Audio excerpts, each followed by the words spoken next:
All right, Charlie, so what are we going to do to make Red Top Report a better show? Put a chick in it and make her lame and gay. Put a chick in it and make her lame and gay.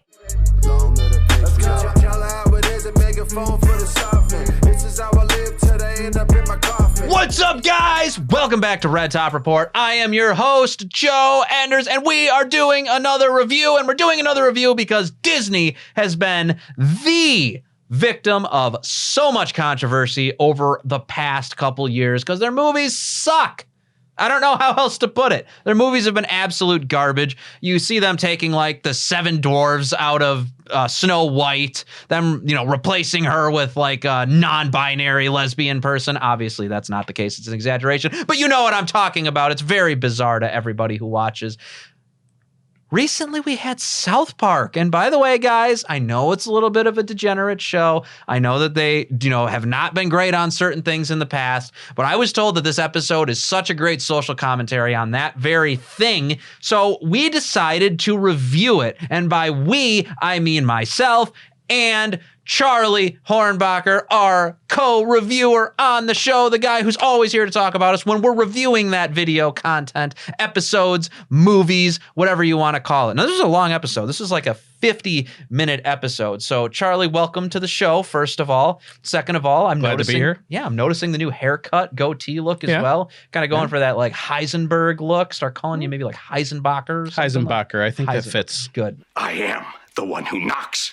So with this film, my initial thoughts were, holy cow, they nailed it. They nailed the social commentary on Disney. And they also had a very interesting B plot. So what were your initial thoughts?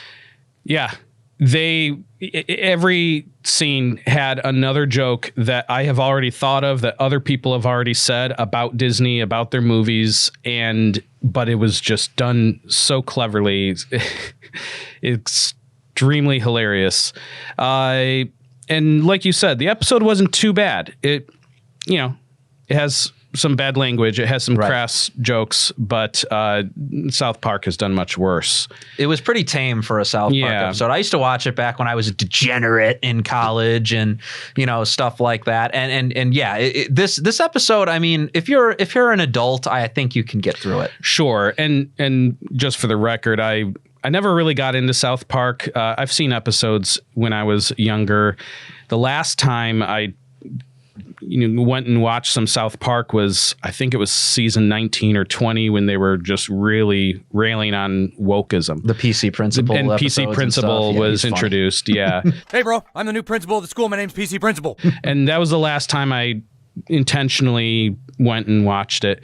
And then this Panderverse thing, same idea. It's all over social media. It's really, really relevant to what's going on in the culture right now. So I think it was the right choice to give it a shot. I agree. So I mean, obviously the plot is that they're lampooning so much stuff at once. So let's just go through the things that we lampooned. Rona, you can put up on screen every single thing that they lampooned in this. They lampooned wokeism. Yes. They lampooned putting homosexual minority women in every position of replacing all the other characters with them. They lampooned AI. They lampooned, did I say the multiverse already? The multiverse and Marvel movies, Kathleen Kennedy being terrible at her job at Disney, and how there being literally no explanation for why the movies are so bad. Yeah, why are they losing money over this thing? You gotta wonder. And they even went there. And then there was one other thing that they lampooned, which was very subtle, and you kind of have to have the eye to notice it. You notice how all of the diverse females who complain about the patriarchy just sounded like they didn't know how they were acting. How do you get your mom arrested for child abuse? She wouldn't let you stay home and play Baldur's Gate 3, huh, Fat? The voice actresses were actually doing a bad job, presumably on purpose. Yeah. Because these actresses, maybe not all of them, a lot of them just aren't good. There's a lot of just bad acting. You can come to Wakanda, conscious or unconscious. You need to be conscious of the way that you look. Walking around here with that ash on your head.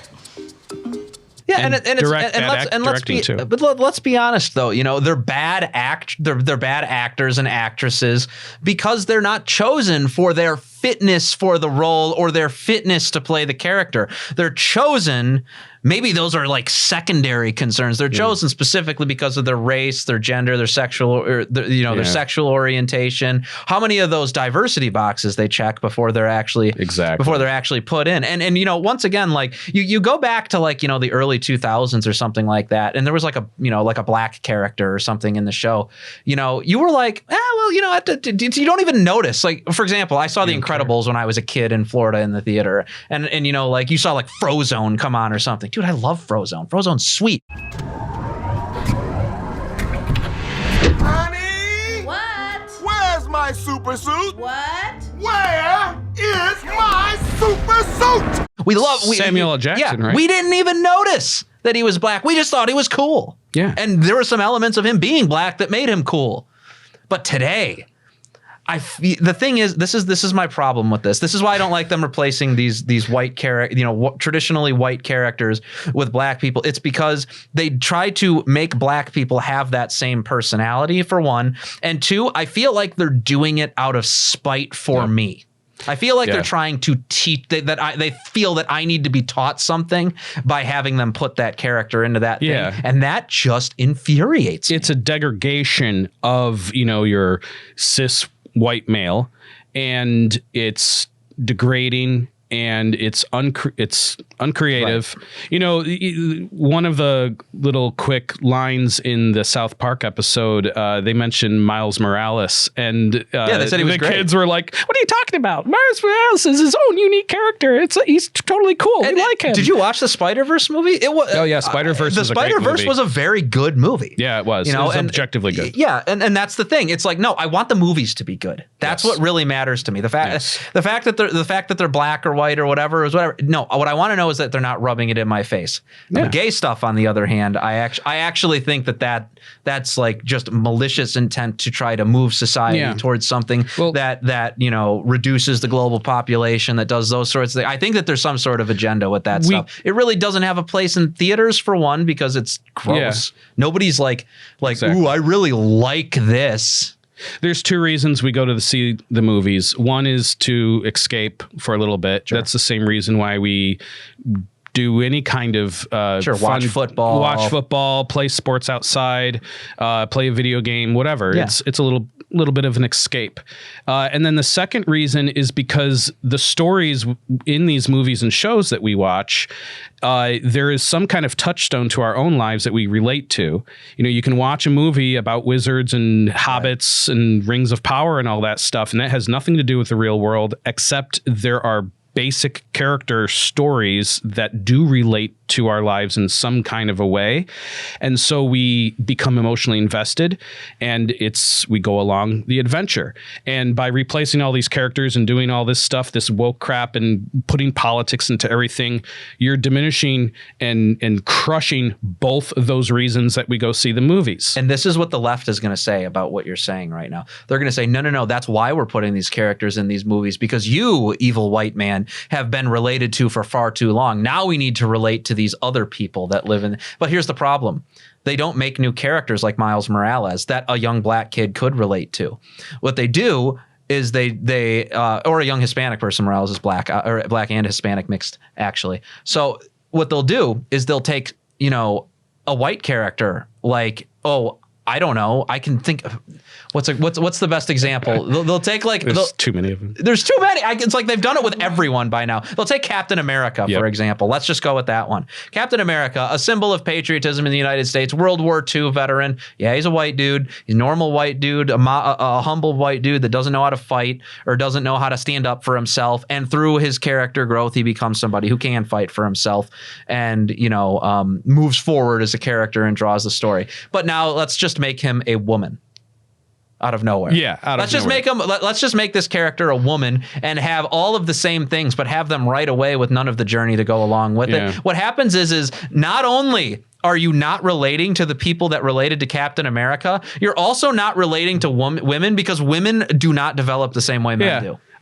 So you create a character that relates to no one. I watched a little YouTube video recently.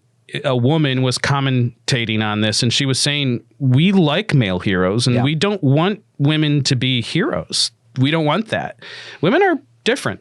You know, maybe that'll trigger some people, but women are different, and they want different things, and they go to the movies for different reasons. And on race swapping and all that stuff, I do care when they race swap my beloved characters that I grew up with.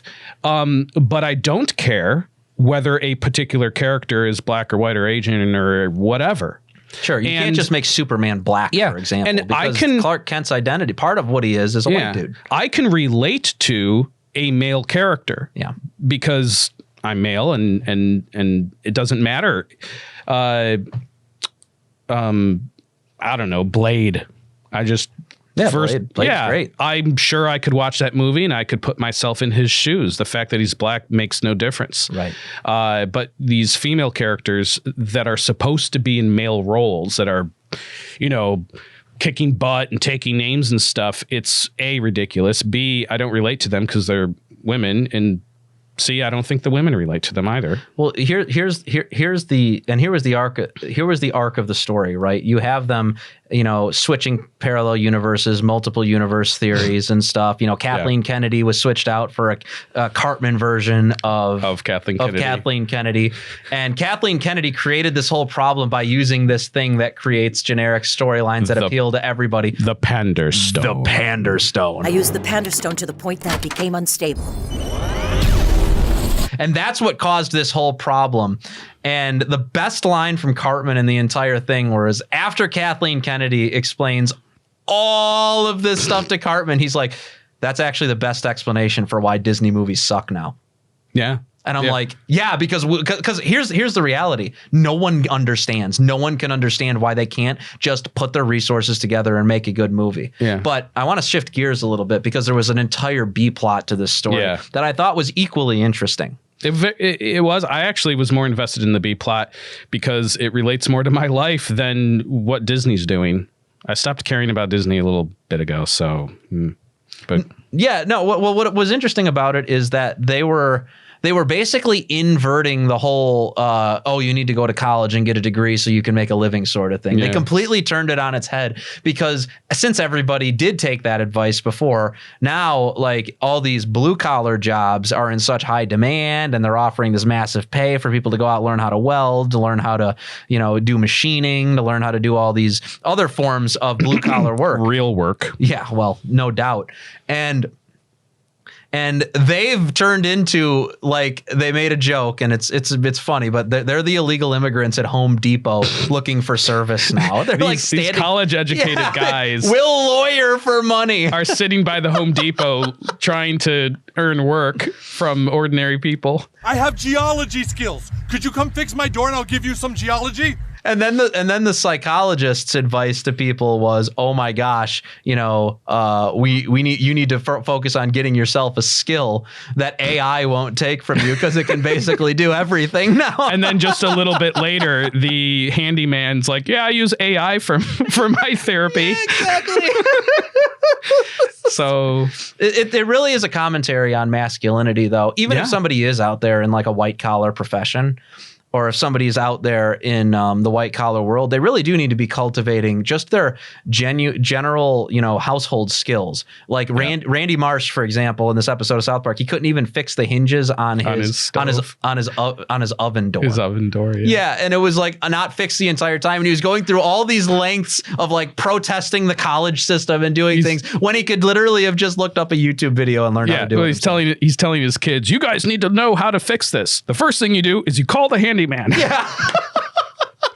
It's very simple. You got to make the hinges tighter so the oven door is more secure. So what you do is you take out your phone and you call the handyman. And then he tries to bribe the handyman who's got way too much business. I mean, it's just, I love the storyline there because it really does show how inverted things have become since we were a kid. And it's become inverted specifically because of the irresponsible advice that was given to so many young people while we were in high school, while we were in elementary school, that it's like, no, you have to go to college or you won't make a living. Yeah.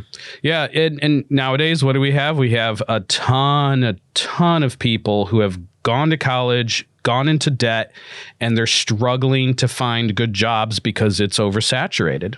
Yeah. And you know, and people are saying now that the new standard of living, middle class standard of living, is you're looking at 6 figures to actually have a standard of living because of all the inflation, because of all the economic problems and stuff. And I'll be honest with you, you know, if you want to be like a news producer, or you want to be a journalist, or you want to be a lawyer, or you want to be any of these things, you have to be an apprentice for many years. You have to have 5 years experience. Yeah. You have to go through all of these different hoops just to get to a place where you actually could be getting to that 6 figures number. Yeah. Meanwhile, you could be, you know, an underwater welder for a company, which is a dangerous job. But you can be an underwater welder for a company and make, you know, $250,000 and only work like a month out of the year. Yeah, all the young people listening right now, look into trade schools. Yeah, look into doing handiwork. That is where the money is now.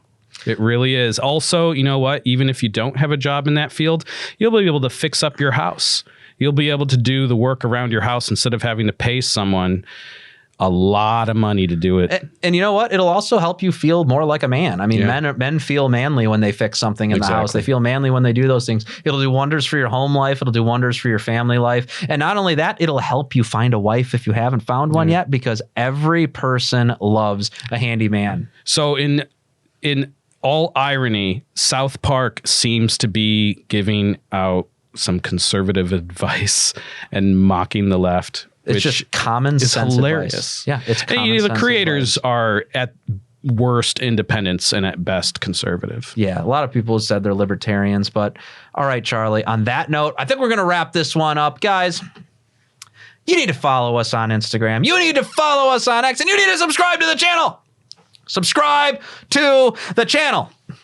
And you need to hit that notifications bell so you always know when we're dropping new content. And yeah, guys, not only do you have to click that notifications bell, not only do you need to check out that South Park episode. If you need to bleep out the swears, you can do that. You need to give us your money. We can put that check in a money market mutual fund. Then we'll reinvest the earnings into foreign currency accounts with compounding interest, and it's gone. What? It's gone. It's all gone. What's all gone? The money in your account. It didn't do too well. It's gone. And you can give us your money by going to buymeacoffee.com. That is buymeacoffee.com. You can do a single donation, or you can do a monthly Joe for Joe donation for only $5 a month. Click that link in the description. With that said, guys, that's all we got for this episode. God bless you.